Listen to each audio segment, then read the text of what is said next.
اگر تم اس وقت مسکرا سکتے ہو جب تم پوری طرح ٹوٹ چکے ہو تو یقین جانو دنیا میں تمہیں کبھی کوئی نہیں توڑ سکتا۔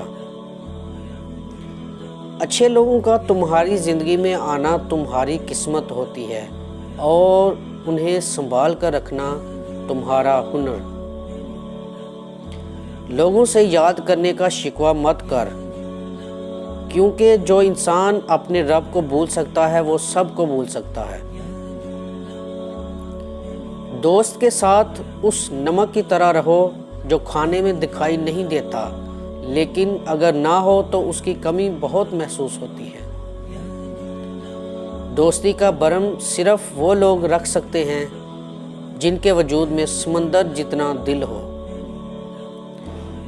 جب طاقت زیادہ ہو جاتی ہے تو خواہش کم ہو جاتی ہے۔ اپنا سر اونچا رکھو کہ تم کسی سے نہیں ڈرتے، لیکن اپنی نگاہیں نیچی رکھو تاکہ پتہ چلے تم ایک باعزت گھرانے سے تعلق رکھتے ہو۔ کسی بے قصور پر بہتان لگانا یہ آسمانوں سے بھی زیادہ بھاری گناہ ہے۔ حضرت علی رضی اللہ عنہ سے پوچھا گیا کہ انسان برا کب بنتا ہے؟ فرمایا جب وہ اپنے آپ کو دوسروں سے اچھا سمجھنے لگے۔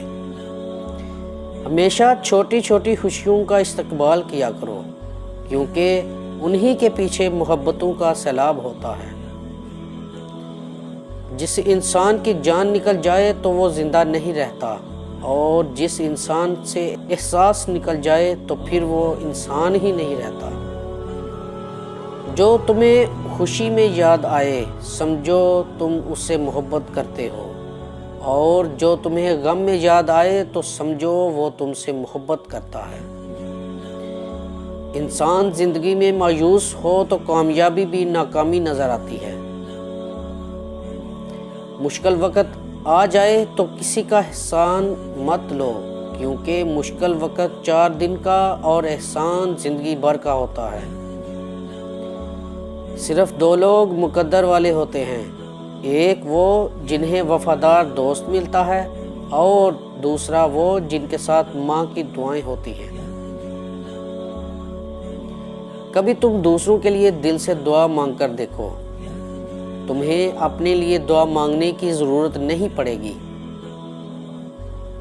انسان کو اچھی سوچ پہ وہ انعام ملتا ہے جو اسے اچھے اعمال پر بھی نہیں ملتا، کیونکہ سوچ میں دکھاوا نہیں ہوتا۔ ڈر ناکامی سے ملا ہوا ہے۔ ایسے شخص کو کبھی مت گنوانا جس کے دل میں تمہارے لیے محبت، فکر، عزت اور چاہت ہو۔ علم تمہیں راہ دکھاتا ہے اور عمل تمہیں مقصد تک پہنچا دیتا ہے۔ اپنے دوست کے دشمن سے دوستی مت کرو، ایسا کرنے سے تم اپنے دوست کے دشمن بن جاؤ گے۔ جاہل نہ تو اپنی کمزوری کو سمجھتا ہے اور نہ تو نصیحت کرنے والوں کی باتوں کو قبول کرتا ہے۔ تمہارا بدترین دوست وہ ہے جو تمہیں غلط بات پر راضی کرے۔ حضرت علی رضی اللہ عنہ سے پوچھا گیا کہ اگر کوئی اپنا ہمیں بھول جائے تو کیا کیا جائے؟ حضرت علی نے فرمایا کوئی اپنا ہو تو وہ کبھی نہیں بھولتا، اور جو بھول جائے وہ اپنا نہیں ہوتا۔ زندگی کے ہر موڑ پر صلح کرنا سیکھو، کیونکہ جھکتا وہی ہے جس میں جان ہوتی ہے، اکڑنا تو مردے کی پہچان ہوتی ہے۔